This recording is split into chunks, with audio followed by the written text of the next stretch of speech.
Everything you've been told about this story, about power and secrets, it's wrong. You know that narrative they're pushing, the one that says this is all over? That's not a mistake. It's a strategy. It's a deliberate attempt to make you look away. Because this story isn't finished, not by a long shot. What you're seeing right now isn't the end. It's the quiet moment right before a cornered system stops defending and starts attacking. And when a system like this attacks, it's never gentle. Think about this, just 1%.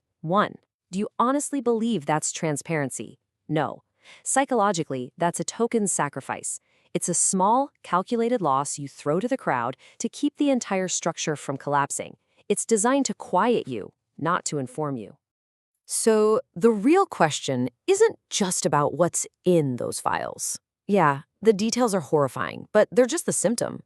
The real story, the thing that tells you what happens next, is something else. It's about why the reaction to all of this looks and feels so much like raw fear. Because this isn't just a legal battle. It's a massive psychological event.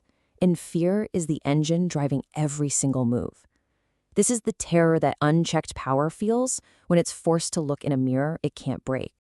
To really understand the chaos surrounding Donald Trump and the entire system that protects him, you need a new lens. We have to look at the deep psychological forces at play here. We need to talk about the mask and the shadow. So first you have the persona. That's the mask. It's the public face of strength, of winning, of total, untouchable control that an individual or whole system projects to the world. For Donald Trump, this has always been the whole game. But behind every mask, there's a shadow. The shadow is everything the mask is built to hide. All the secrets, the vulnerabilities, the unacknowledged truths. The Epstein files, they live in that darkness. And the thing about the shadow is, the more you deny it, the more powerful it gets. So what happens when the hidden truth comes out? You get a predictable psychological conflict. Step 1, the shadow is exposed. Boom, the Epstein files drop. Step 2, the persona, that carefully built mask of control, is threatened with total collapse. So step 3, the ego launches a desperate, aggressive, all-out defense. This isn't a choice, it's a survival instinct. And listen, this isn't just some abstract theory. This is a textbook psychological reflex.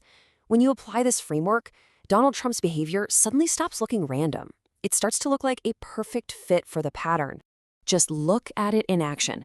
The threat is the Epstein files. What's the defense? Deflection. All of a sudden, the news is flooded with talk about buying Greenland, about some vague peace deal, anything, literally anything, to create frantic noise and make you look somewhere else. But you have to see these grand gestures for what they are. They're not signs of strength. They're psychological compensation. It's a fundamental principle. When the inner world feels like it's collapsing, the need to project absolute dominance on the outer world becomes an obsession.